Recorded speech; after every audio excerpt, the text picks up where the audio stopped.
மத்திய கிழக்கிலே ஏற்பட்டிருக்கக்கூடிய பதற்ற நிலைமையானது இந்து சமுத்திரத்தின் பிராந்தியங்களிலே எதிரொலிக்க ஆரம்பித்திருக்கக்கூடிய சூழ்நிலையில் ஈரானில் அமெரிக்காவும் இஸ்ரேலும் முன்னெடுத்திருக்கக்கூடிய இந்த தாக்குதல்களுக்கு மேற்கத்திய நாடுகளுடைய ஆதரவு தொடருகின்றதா?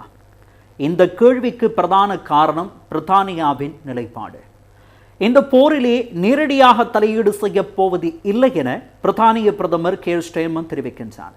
இதனைத் தொடர்ந்து அமெரிக்காவுக்கும் பிரித்தானியாவுக்கும் இடையிலான ராஜதந்திர உறவிலே கருத்து வேறுபாடு ஏற்பட்டிருப்பதாக சொல்லப்படுகிறது.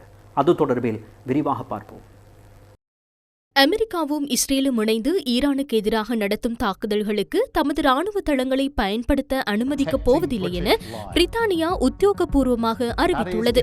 இவ்வாறானதொரு தீர்மானத்தை பிரித்தானியா எடுத்துள்ளதன் பின்புலத்தில் கடந்த ஞாயிற்றுக்கிழமை நள்ளிரவில் சைப்ரஸில் உள்ள பிரிட்டிஷ் ரோயல் விமானப்படையின் அக்ரோட்ரி தளத்துக்கு எதிராக ட்ரோன் தாக்குதல் நடத்தப்பட்டுள்ளது.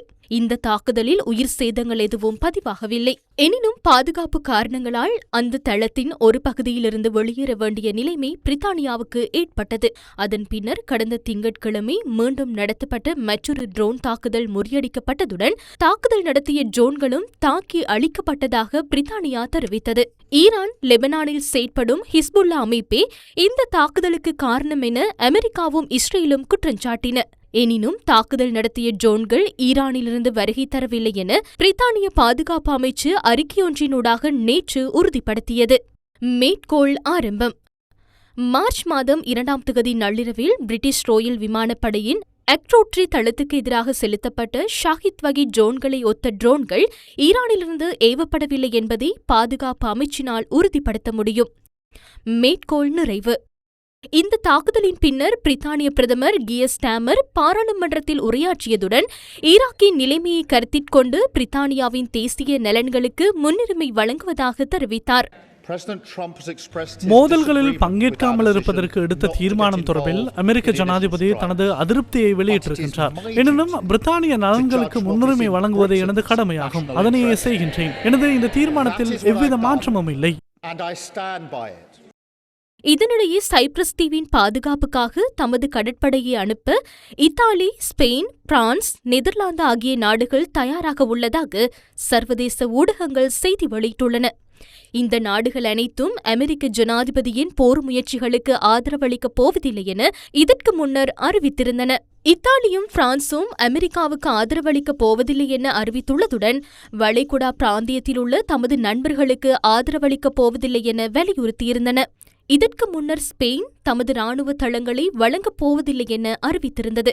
எனினும் தற்போது அந்த நிலைப்பாடு மாறியுள்ளதாக வெள்ளை மாளிகையின் ஊடக செயலாளர் கரோலின் லேவிட் நேற்று கூறியிருந்ததுடன் இதற்கு ஸ்பெயின் வெளிவிவகார அமைச்சர் ஹோசே மனுவேல் பதிலளித்துள்ளார். தமது நாட்டின் நிலைப்பாட்டில் எவ்வித மாற்றமும் இல்லை என அவர் சுட்டிக்காட்டியுள்ளதாக சர்வதேச ஊடகங்கள் தெரிவித்தன. இதேவேளை மத்திய கிழக்கு பிராந்தியத்துக்கான சிறப்பு பிரதிநிதியாக சீனா ஷாய் ஜூனை நியமித்துள்ளது.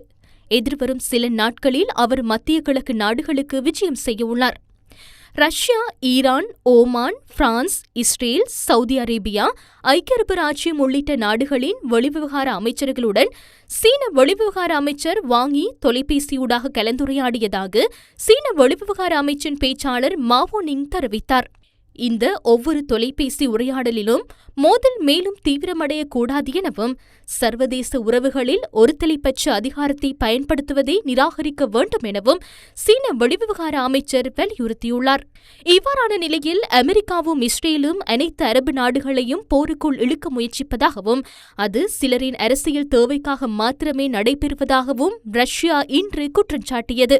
ஸ்திரத்தன்மையை ஏற்படுத்தும் ஒரே வழி ஈரானுக்கு எதிரான அனைத்து தாக்குதல்களையும் உடனடியாக நிறுத்துவதே என ரஷ்ய வெளிவிவகார அமைச்சு இன்று தெரிவித்தது.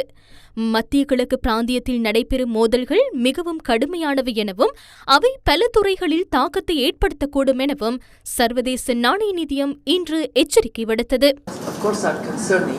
what at this point we don't know. மத்திய கிழக்கில் இடம்பெறுகின்ற விடயங்கள் கவலையை தோற்றுவித்துள்ளன. இந்த நிலைமை எவ்வளவு விரைவில் கட்டுப்பாட்டுக்குள் வரும் என்பது எமக்கு தற்போது தெரியாது. எனினும் இது எமது பிராந்தியத்திற்கும் உலகத்துக்கும் ஏற்படுத்தக்கூடிய தாக்கத்தை அனைவரும் புரிந்து கொள்ள வேண்டும். 3 முக்கிய பிரிவுகளில் தாக்கம் ஏற்படலாம். எரிபொருட்களின் விலைகள் அதிகரிக்கும். இரண்டாவது விடயம் சந்தை நிலைமை. ஸ்திரமற்ற தன்மை அதிகரிக்குமாயின் வர்த்தகம், முதலீடு மற்றும் நுகர்வோருக்கு பாதிப்பை ஏற்படுத்தும். மூன்றாவது விடயம் பயணம், சுற்றுலா மற்றும் வர்த்தக நடவடிக்கைகளில் தடைகள் ஏற்படும். Travel and tourism and trade.